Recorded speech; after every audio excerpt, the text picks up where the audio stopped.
Hello everyone, it's a pleasure to be here today with you. My name is Moshe Demri and I'm the SVP of Revenue at Optimove. I've worked with retailers for over 15 years and it's remarkable how many of the challenges I've heard in the past 2 days are the same ones I've heard a decade ago. And this is despite the dramatic advances in technology. That led us to a simple conclusion earlier this year. The tech alone isn't enough. The best results come when tech and services are delivered together, without the complexity of using multiple vendors or system integrators. You may have noticed on your key card that there's a small Formula One car.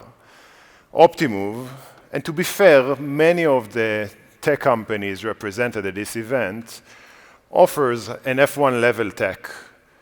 The challenge is that driving an F1 car isn't an easy thing.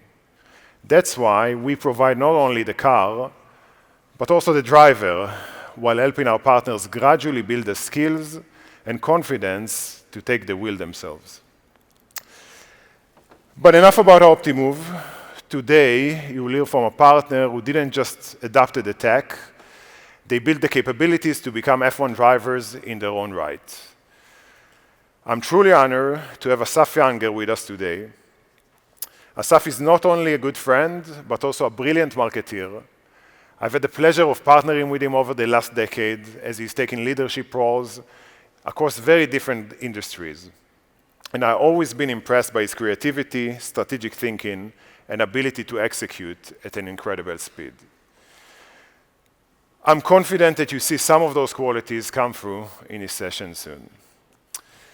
MyHeritage has dozens of features for building family trees and more. Yet, many users sign, but then they never engage. It's the same problem we see across many different industries, retail being one of them. Customers come in, they look around, they leave without buying. This is a story of how Assaf and his team, working together with Optimove, deepened their customer engagement. Assaf, the stage is all yours. Good morning, everyone. My name is Assaf. I'm VP of Engagement and Monetization at MyHeritage, and today I'm going to share with you how we built something that I'm genuinely proud of. And it's not because it was technically complex. It was simple, and that's exactly the point. But before we dive in, I want to share with you the ending first. Up to 23% uplift in users' activity score measured against the control group in a series that reaches millions of users every month. And across all 8 emails in this series, we saw increase in active engagement of between 13 to 46% compared to the control group. Here's how we did it. But first, a little about myself. As I said, my name is Assaf. I'm VP of Engagement and Monetization at MyHeritage. My team is responsible for making millions of MyHeritage users engaged with our products, turning signups into active, satisfied, and most importantly, paying subscribers. I want to share 2 things about myself that I think are relevant for today's talk. The first, I didn't know anything about genealogy before I joined MyHeritage. But as my research progressed, back in 2021, I discovered something that stopped me cold. I found out that my aunt, my mother's sister, is actually her half-sister. You can never know what you might find. Second thing, back in 2020, when COVID hit Israel, I stopped my career and I built within the MyHeritage umbrella the largest COVID testing lab in Israel, one of the largest in the world, and it had a real impact on how Israel dealt with the pandemic. Now, I'm sharing these 2 things because it tells you something about how I work. I don't just manage CRM programs. I build things that matter, and I move fast. That microphone. Now, quickly about MyHeritage, for those of you who are not familiar. We are the largest genealogy platform worldwide. We have more than 60 million registered users and a database of 40 billion historical records, with more than 9 million people from all over the world that has taken our DNA test. And we report more than 2,000 genetic groups, genetic regions, for our DNA product. I have a short 1-minute video here about MyHeritage, and I'm going to play it to you now. What is myheritage.com? It's a website that helps me understand who I am by exploring the lives of those who came before me. It's discovering the photographs that show the determination of my great-grandfather and my grandma. It's seeing the signature of someone I wouldn't be here without. My heritage is a tree that expands in every direction. It's finding people I'm related to that I've never even heard about, and realizing that my son has the same eyes. My heritage is a portal into worlds that no longer exist, and it's knowing that some part of me traveled through them nonetheless. My heritage is a tapestry that I both weave and am woven into. It's a gift from the generations that were, and it's my gift for those yet to come. That is my heritage, and this is myheritage.com. That's what our users come to us for, and it also tells you something about why our problem is so interesting. So let's talk about our problem. MyHeritage is powerful, almost too powerful. We have many features for family tree building. Users can get matched with other people's trees and with historical records. They can get their DNA tested for genealogy and for health. They can use our AI photo tools to colorize and enhance their photos, research our historical records databases, and so on and so forth. It's really one of the richest genealogy platforms worldwide. And that richness is also one of our bigger challenges with users, because when onboarding ends, especially for new users, they log in, they see all of these options, and they don't know what to do. They don't know where to start. They don't know what to do next. And when someone doesn't know what to do next, they simply do nothing. And I realized at that moment that we're leaving a lot of engagement potential on the table. And think about it at our scale.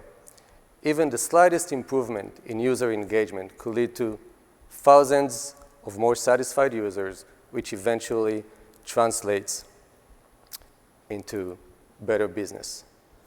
So onboarding ended, and then silence. So we sat with this problem, and we thought, what do our users actually need? Obviously, they don't need more features. What they need is a guide. They need someone or something to tap them on the shoulder and say, hey, have you tried this? Just try this one thing. And crucially, not the same thing for everyone. It needs to be the right thing for the right user at the right time in their journey. And that realization, that insight, became the foundation of what we built. And so we built Feature Spotlight.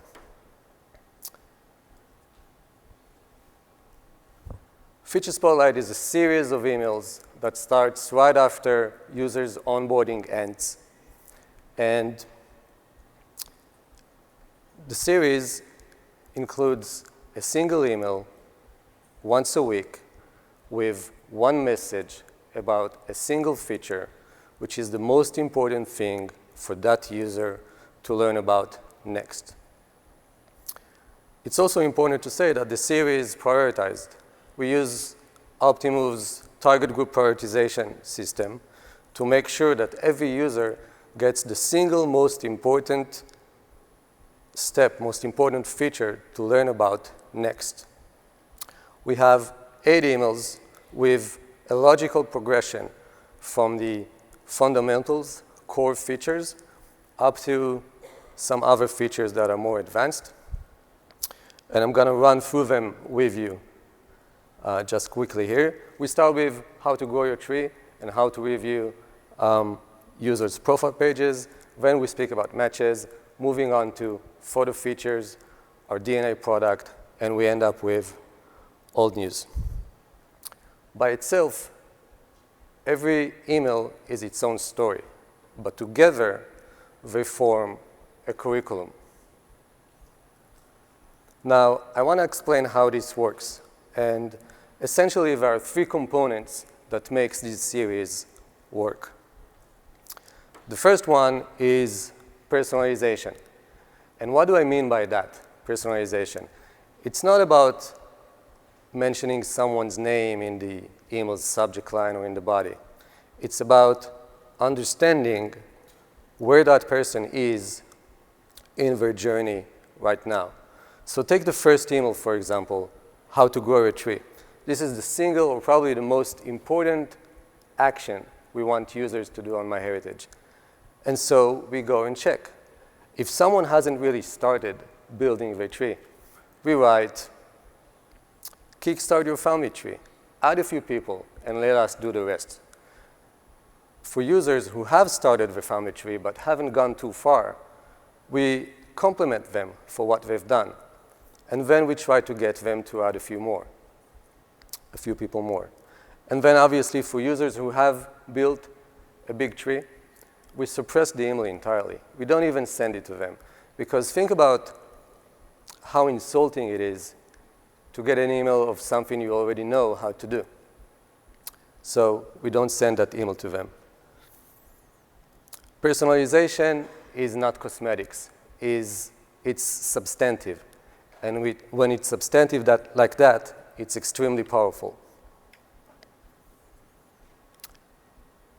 The second concept is short videos.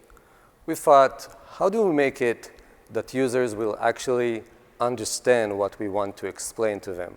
We didn't want to write long paragraphs, long emails that no one will read. So we decided that we're going to produce short videos, 1 minute length, long enough for someone to actually learn something, but then not too long in order to make sure that they'll watch it through. And we created videos for every feature, for every email that is sent every week. And another important aspect of it is that we branded the videos in the same way we branded the emails, and that's the same way that the product is also branded. So it supports the same language. Take this one, for example. It has our core orange colors, and that's important because when users see this, they don't feel it's generic marketing. It feels native for them, and it works. So the bottom line, we show users how to use the features. We don't tell them what to do. I have one example here, and I'm going to play it for you now.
That's it. That's the entire concept.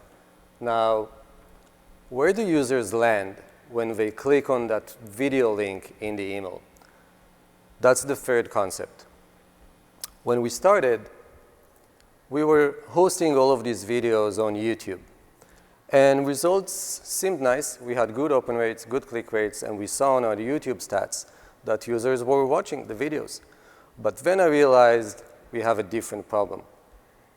We were sending all of this traffic to YouTube, but most of them didn't come back to MyHeritage to try these features for themselves, which is what we wanted. YouTube is like a black hole. They have their own agenda. There's the algorithm that shows you what to watch next. So it was very hard for us to get these users back onto MyHeritage. The solution was building a whole feature spotlight mini site where every video is hosted on a different page, which we could send to. I wanted to move fast. I didn't want to wait for R&D, and I didn't want to waste time. So we built this mini site with a no-code tool that everyone in the marketing can go out and build. And this created a different problem. We wanted users, after watching the video, to go onto their site and try these features. But because these weren't native pages inside our website, it was a very challenging to do. So I'm going to share with you how we solved it. And it's a bit technical, but I think it's important because some of you might encounter similar challenges with what you do. So we used Optimove's dynamic attribute system to create a secret handshake, to create an authenticated token, which we passed from the campaign in the email onto the landing page. So when users clicked on the CDA button that you see there, they could seamlessly go onto their website on MyHeritage and continue trying that feature they've just learned about. So email, landing page, MyHeritage, and boom, they're home. And the results, we saw 11% increase in users' visits to MyHeritage within 48 hours after clicking on the email. Quite nice. Now, let me walk you through the series quite quickly. We started with the fundamentals, as I told you, and you can see how the MyHeritage brand is orange color. The entire look and feel is pretty similar throughout the series. Now, it's a bit hard to see, but within the last two emails, Smart Matches and Record Matches, we added another personalization in which we show users exactly how many matches they have waiting for them now on MyHeritage. And it makes a difference. Then we carry on with the photo features. The hero image, by the way, is actually a GIF, which visualizes how you can colorize old photos. We continue with our DNA product, which has a purple theme. And we end up with old news with this teal palette. Old News, by the way, is a standalone website by MyHeritage of hundreds of millions of historical newspapers, and it's a paid service. You need either a subscription for Old News or a high tier of MyHeritage plan to get access to it. And I'm explaining this because we've done something nice with this email. We segmented the audience, the target groups, as we do for any other email. But for users who don't have a subscription for it, we sent them the email, it included a video, and we invited them to start a free trial. For other users who do have access to it but haven't used it because they simply don't know, we invite them to go and explore. So it's the same email, same video, almost same call to action, but different framing. So segmentation in that aspect, it's not only splitting the audience, it's also writing to that, and it makes a difference. Now, let's talk about what this actually produced to us. Between January and April this year, we sent 25.6 million emails from this series, with a pretty nice click rate, 1.43, and an arguably low unsubscribe rate of 0.15%. Now, I deliberately did not mention how much revenue we generated from it, even though this is what everybody wants to know, right? But I want to walk you through this understanding of generating revenue from such a program. We've seen that the DNA email in this series is generating most revenue. And that makes sense, right? Because I mentioned we only sent it to users who didn't buy our DNA product up to that point. So they got the email, they watched the video, they got persuaded, and they went out and bought it. And that's an important understanding in my eyes, because we tend to think that educational marketing is in conflict with generating revenues, with direct sales. But actually, on the contrary, we saw in each and every one of the emails in this series that they generated revenue, they brought sales. DNA being the top of them, but all of them did that. So it's a nice understanding when you think of such series. Now, let's talk about what we care about most. Activity score. I'm going to explain activity score for a second. Activity score is a composite metric. It's a super metric which we measure on a daily basis for every activity that user can do on MyHeritage, whether it's building the tree, interacting with matches, interacting with photos, all the things that actually matter. We measure them, we weight them together into one score, which is passed, by the way, to Optimove every day. And it allows us to measure such campaigns with a metric that actually reflects what they do. And the results, we saw between 1 to 23% uplift in users' activity score versus the control group. That's a measurable change in users' behavior. And remember, I told you, we had inactive users. Now, they're active because we sent them a well-personalized, well-timed email series. And for the emails in which we didn't see this uplift, it's an 8 series. It's an 8 emails series. We only have 5 here. In the other 3, we saw something else. We saw direct activities with the actual features which we educated them about, which we emailed them about. And I think this is the most important graph on my slides today, because in each and every one of the emails we included in the series, we saw between 13 and 46% increase in users' activity versus the control group, versus the group that did not get these emails. So again, these are users who would otherwise have been inactive.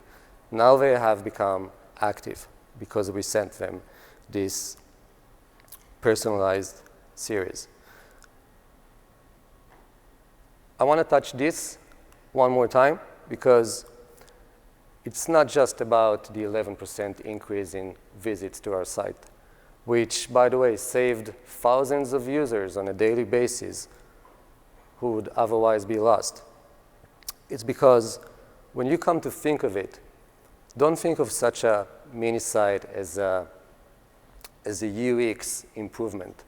It's not about the UX. It's about understanding the leak in the funnel. We had a leak in the funnel. We lost thousands of users every day. And by building this mini site, we fixed that. And we were able to get all of these users back to our platform. Now, key takeaways.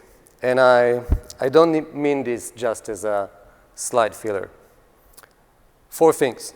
First one, simplicity scales. Feature Spotlight is a simple series with 1 email, 1 video, 1 CTA that is sent once a week for all eligible users. It was very tempting at times for me and the team to make it a bit more spicy, a bit more complex. But the reality is that simplicity scales. Once you have a system of something that is working, it's very easy to scale it. But the even more important aspect of it is that the ask from our users was simple. And when the ask is simple, it's also easy for users to act upon it. So that's important. Second thing, personalization. Personalization doesn't have to be complex. True, we have AI and large language models, but essentially, it's really about knowing where your user is in their journey and adapt your message to that. You don't need more than this. Thirdly, control the funnel. We talked about it. Don't send your users somewhere you can't control. You can't bring them back from. That's an important takeaway. And lastly, measure what matters. Also, and I'm sure a lot of you, we get tempted to only measure billing, revenue, lifetime value. These are the things that usually matters to us. But by choosing the right KPI for this series from the start, from day one, and not as an afterthought, once you realize you're not measuring the right thing, right from the beginning, measuring that made us realize that the series works. And yes, it also brought sales eventually.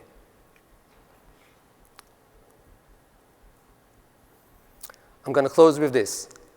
Building meaningful, engaging content that empowers your users is not a hard task. I didn't have a huge budget. I didn't have a huge team.